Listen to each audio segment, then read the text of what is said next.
देश का मिजाज नॉर्थ ईस्ट। देश का मिजाज खबरें उत्तर पूर्वी राज्यों से।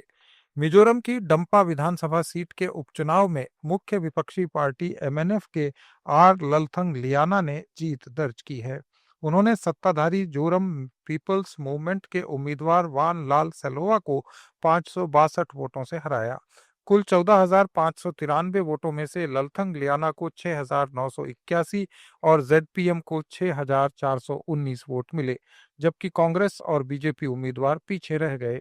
ये उपचुनाव मौजूदा विधायक लाल रिंथ लुआंगा सैलो के निधन के बाद हुआ था, जिसमें 83% से ज्यादा मतदान हुआ।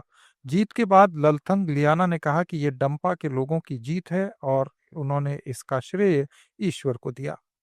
असम के श्रीभूमि में मुख्य न्यायिक मजिस्ट्रेट की अदालत में एक युवक फकरुल इस्लाम तेज हथियार लेकर प्रवेश करने की कोशिश करते पकड़ा गया। प्रवेश द्वार पर स्कैनर से हथियार का पता चलने पर पुलिसकर्मियों ने उसे हिरासत में लिया और हथियार बरामद कर थाने ले गए। रामकृष्ण नगर के सरार पार का निवासी ये युवक अदालत में हथियार लेकर क्यों घुसना चाहता था, इसका मकसद स्पष्ट नहीं है। घटना के बाद अदालत परिसर में सुरक्षा व्यवस्था कड़ी कर दी गई। उधर त्रिपुरा में अगरतला के उत्तर में नरसिंहगढ़ के सरकारी बाल सुधार गृह से 3 नाबालिग अपराधी एक बार फिर फरार हो गए। ये पहले भी यहां से भाग चुके हैं और पुलिस उन्हें वापस लाई थी। अगरतला रेलवे स्टेशन में चोरी के कई मामलों में अदालत से सजा पाकर सुधार गृह में बंद ये तीनों सुबह खाली पड़े ड्राइंग एंड डिस्पर्सिंग ऑफिसर के कमरे से निकलकर भाग निकले। पता चला है कि ड्यूटी पर तैनात कांस्टेबल्स की लापरवाही के कारण कमरे का दरवाजा खुला छोड़ दिया गया था।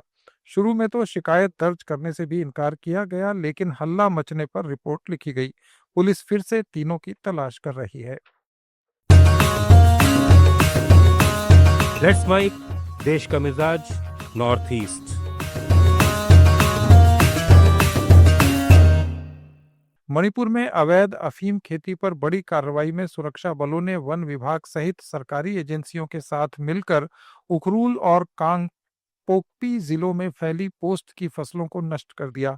उखरूल के लिटल थाना क्षेत्र में मुल्लम हिल रेंज के करीब 35 एकड़ में लगी फसलें जड़ से उखाड़कर जला दी गईं और 3 झोपड़ियां ध्वस्त की गईं, जबकि एक दिन पहले पोपी में थोंगलांग अकुत्पा सोंगजांग हिल रेंज और अवलमुन गांव के 56 एकड़ में पोस्त नष्ट की गई।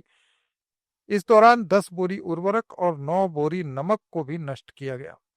अरुणाचल प्रदेश के पूर्वी कामेंग जिले में लाडा सार्ली फ्रंटियर हाईवे के करोड़ों के भूमि मुआवजा घोटाले की जांच के लिए East Kameng social welfare and cultural organisation ने 3 सदस्यों की समिति गठित की है।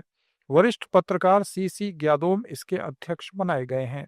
एक दिन पहले सरकार ने 4 अधिकारियों, वन मंडल अधिकारी अभिनव कुमार, कृषि अधिकारी मिराम परमे, उद्यान अधिकारी सीके तायुम और भूमि राजस्व अधिकारी तकाम केचक को निलंबित किया था। उपायुक्त हिमांशु निगम के निलंबन की सिफारिश की गई है, क्योंकि जांच में मुआवजे में भारी अनियमितता पाई गई। इस बीच ऑल नीशी यूथ एसोसिएशन की जिला इकाई ने सेप्पा से ईटानगर तक पैदल मार्च निकाला ताकि इस मुद्दे को उजागर किया जा सके। वित्त मंत्री निर्मला सीतारमण ने नागालैंड के 3 दिन के दौरे के दूसरे दिन किफिरे में आईटीआई का उद्घाटन किया, आंगनबाड़ी कार्यकर्ताओं से मुलाकात की और आत्मनिर्भर भारत संकल्प अभियान में हिस्सा लिया।